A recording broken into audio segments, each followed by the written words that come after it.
Why is it so hard to start? Why? Even starting to shoot this video, it was hard, believe me, but I still will do it.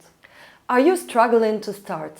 New projects, new habits, take on new challenges. You have all of these ideas, but it's like if there's this resistance to push start, and then you keep on procrastinating.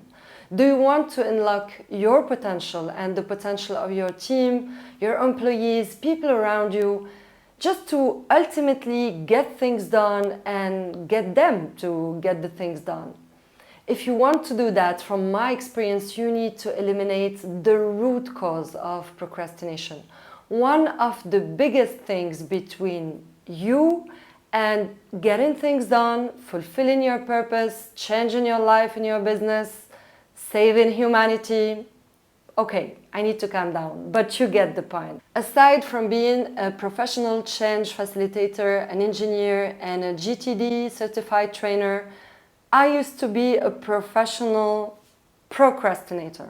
And to be honest, from time to time, I'm back to procrastination, unless I remind myself to start even if I suck or stay stuck. Today, I will be sharing with you from my life and business experience why staying in this waiting to start mindset can be detrimental and dangerous for your life and your business. 2 reasons why we all humans have a hard time to start, and especially the brilliant ones, and 3 steps to uninstall this virus of waiting to start and instead install the program of start first and improve later. And I will start with the why. It might be obvious, but let me refresh your mind about one fact, and it is that you never get better if you don't start. It's a fact. A proved fact. And at the start, we all somehow suck at what we do. And you might try to give me an objection and tell me that you have always been an excellent breather. But remember when we are born and we cry?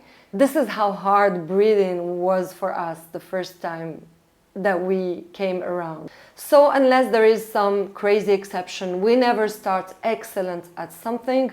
We become excellent by repetition. And to the 2 reasons we don't start and we keep on waiting to be ready. And those are mainly 2 things. And the first reason is that we have a self-image, we have a self-identity, an ego, something we want to protect at all costs.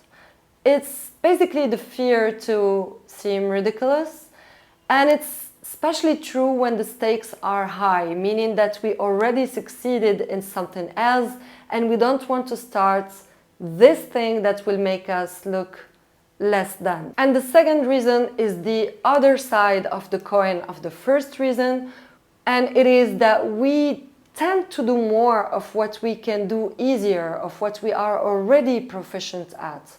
And so jumping to something new can be very difficult. For example, some people are good at exercising, and so they really appreciate exercising because they get the pleasure of doing it. They already have the right tool and they already have the right routines, and they also have the results of vitality and looks that they get from it. But they have a hard time starting a business, for example. Some people are very good at creating businesses, but they have a hard time doing the other thing, which is to start exercising. So those are the 2 reasons. We fear for our self-image because the stakes are high, and the stakes are the death of our ego and of our self-identity. And on the other side, we just keep on doing what we are good at because it's comfortable, it's easy, it's rewarding, which is not the case of the things when we just start them anew. So what to do about it? I think there are a lot of philosophers and scientists and that presented a lot of theories about that. But what I would share with you today is 3 steps to make it easier to install this philosophy of start first and improve later.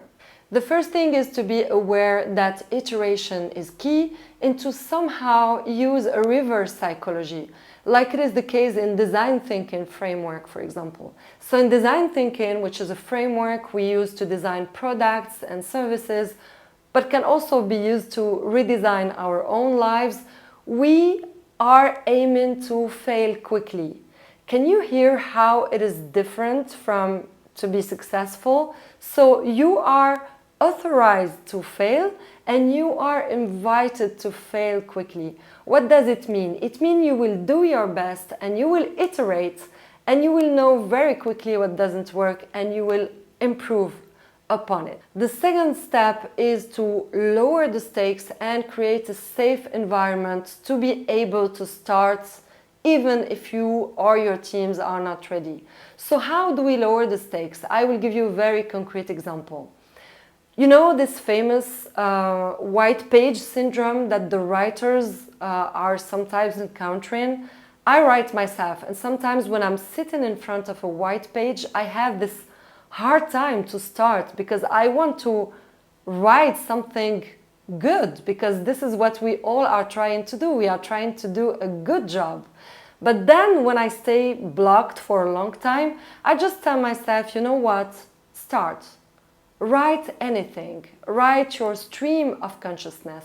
And by starting to write anything without putting the condition of it being good, sometime down the line, I'm warm enough and I start hopefully writing good things. So instead of telling yourself, I will do this final product, try telling yourself, especially if you are starting anew in this area, that you will make a draft. You will make a first version that you don't have to publish and you don't have to share. And same for your teams. Ask them for a first draft. It's always easier than asking for a final version, because people tend to think about everything that they do as something that needs to be final and something that needs to be perfect. So try to encourage the culture of do your best and show your work even when it's imperfect. And finally, the third step is to make it easier to start. So remove the barrier to entry. You remember the second step, we made it safer and we lowered the stakes.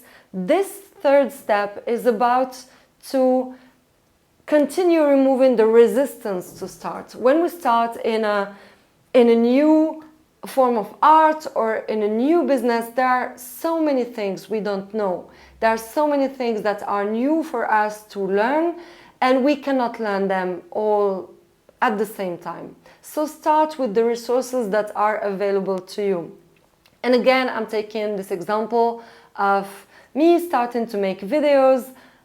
I had a big barrier. I was thinking about that since some years, and I was waiting to find the good gear, and then I bought a camera, and then it was hard to know how to set up the camera, and then I never started. So my way of lowering the barriers to entry are to start with my phone and with a simple wireless mic that only have an on and off setting and that doesn't need some skills that I don't know yet. I hope and I will probably improve and learn new skills and make more cinematic videos. But I needed to start because it was important for me. I needed to start, and so I'm starting with the resources that are available. And maybe finally, a bonus point here is that the proof is in the pudding. What does it mean? It means that when we start shipping and showing our work, even if it's imperfect, we discover that most of the time it's useful for other people and it's received in a better way than what we imagined. And we end up thinking, okay, maybe I have very high standards for myself. Maybe I'm keeping this thing I would like to start from the word, but if I just start, then I will have the feedback that it's good enough. Thank you for watching. I hope this video was insightful. I hope it will help you to start something that matters to you. Don't hesitate to share in the comments what is this thing, small or big, that you would like to start. And if you like the video, give it a like, subscribe so we continue discovering together how to change and grow and thrive. And talking about change, I made another video about why it's so hard to change and what can we do to make it easier.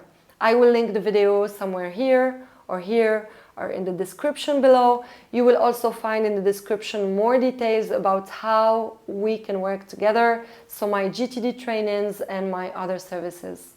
Until the next time, I wish you a bright day.